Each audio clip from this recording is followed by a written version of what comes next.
Sindh assembly میں Peoples party کی رکن اسمبلی ماروی راشد نے تقریر کرتے ہوئے کہا کہ سندھ میں غیر قانونی طور پر مقیم بنگالی، برمی، افغانی اور بہاریوں کو یہاں سے جانا ہوگا۔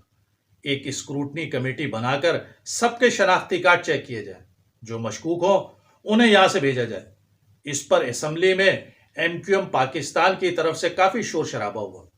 اور ایم کیو ایم لندن کی طرف سے بھی اس پر بہت ہی سخت رد عمل سامنے آیا، کیونکہ محترمہ ماروی راشد صاحبہ نے بنگالی، برمی اور افغانیوں کے ساتھ بہاریوں کو بھی غیر قانونی کہہ کر ایک بار پھر اپنی نسل پرستانہ سوچ اور متعصبانہ رویے کا اظہار کیا، جو کہ ان کے متعصب اور مہاجر دشمن لیڈر ذوالفقار علی بھٹو کی ذہنیت کی عکاسی کرتا ہے۔ ماروی راشد کی اس تقریر کا متن یقیناً ان کی ذاتی رائے نہیں ہو سکتی، اور نہ ہی یہ لفظ اتفاقیہ کہا گیا ہوگا۔ یہ تو وہ خواہش ہے کہ جو ذوالفقار علی بھٹو سے لے کر آج تک سینے میں مچل رہی ہے کہ کسی طرح سندھ سے مہاجروں کو بے دخل کر دیا جائے۔ لیکن بینگ اے کراچی آئٹس، میرا شکوہ ان سے اس لیے نہیں بنتا کہ پیپلز پارٹی اس سوچ اور پالیسی کو مخفی رکھ کر فیصلے نہیں کر رہی۔ لسانی بل ہو، سندھ میں اردو کی جگہ سندھی زبان کو قومی زبان کا درجہ دینا ہو، کوٹا سسٹم ہو، یا مردم شماری کے ذریعے شہری آبادی کو کم کرنا ہو، ان سب مہاجر دشمن پالیسیز پر تو پیپلز پارٹی نہ صرف قانون سازی کرتی رہی ہے بلکہ بلا تردد اسے سنگل میجورٹی کے ساتھ پاس بھی کرواتی آئی ہے۔ لہٰذا وہ تو اپنے عزائم اور مقصد میں بالکل کلیئر ہے اور ہر قیمت پر اس پر عمل درآمد بھی کروا رہی ہے۔ مسئلہ تو یہ ہے کہ ان مہاجر دشمن پالیسیز کو کاؤنٹر کرنے، ان کے خلاف مزاحمتی تحریک چلانے کے لیے جنہیں 1988 سے لے کر آج تک اردو بولنے والی کمیونٹی بلا شرکت غیر منتخب کر کے ایوان بالا سمیت تمام اسمبلیوں میں بھیج رہی ہے، ان کا کیا کردار ہے؟ شکوے شکایت تو ان سے بنتے ہیں، جواب تو انہیں دینا ہے، کیونکہ دشمن سے تو رحم دلی یا خیر سگالی کی توقع نہیں کی جاتی، وہ چاہے سیاسی دشمن ہی کیوں نہ ہو۔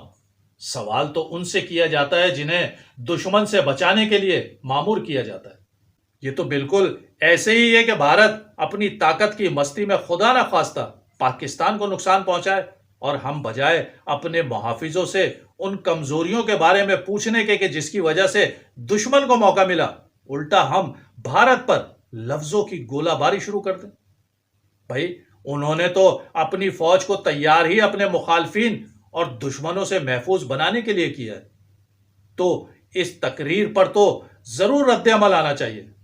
لیکن کوئی ٹھوس اور جامع منصوبہ بندی بھی کی جانا ضروری ہے، اور وہ اسی صورت ممکن ہو سکتی ہے کہ جب اخلاص اور نیک نیتی کے ساتھ اس شہر اور قوم کا مقدمہ لڑ جائے۔ اگر اسمبلی میں کھڑے ہو کر آؤ مل کر کھاتے ہیں اور گیت خوشی کے گاتے ہیں سنا کر، یا پھر آف دی کیمرہ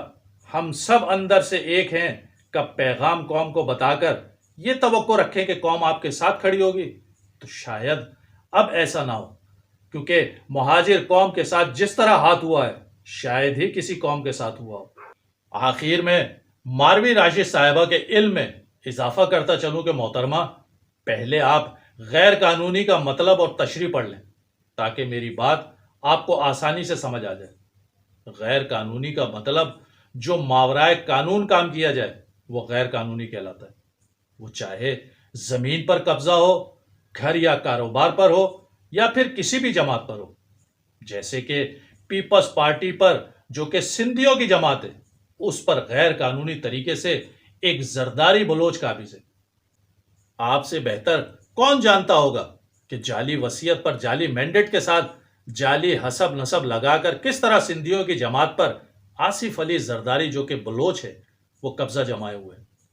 اور ماروی صاحبہ اگر قانون کی ہی بات کرنی ہے تو ذرا اپنے دماغ پر زور ڈالیے اور حساب کتاب لگا کر بتائیے کہ سندھ میں اس وقت سندھی کتنے فیصد ہیں اور مائیگریٹڈ بلوچ جو باہر سے آئے ہوئے ہیں وہ کتنے فیصد ہیں۔ اگر میرا حساب کتاب ٹھیک ہے تو آپ جیسے اصل سندھی تو سندھ میں ہی اقلیت میں آ چکے ہیں، کیا اسے آپ غیر قانونی کہیں گی؟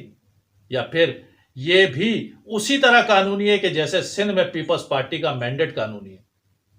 اور ہاں، چلتے چلتے ایک بات اور، وہ یہ کہ اصلاً اور نسلاً ایک کاسٹ والا ہی حلال ہوتا ہے، یا جسے آپ قانونی کہتی ہیں۔ شاید یہ بات آپ کی سوچ اور عقل سے بالا ہوگی، کیونکہ یہ بات سمجھنے کے لیے خاندانی ہونا ضروری ہوتا ہے۔ اپنے نام کے ساتھ 2 کاسٹ لکھنے اور لگانے والا ہمارے ہاں حلالی نہیں کہلاتا، مطلب آپ کی زبان میں غیر قانونی کہلاتا ہے۔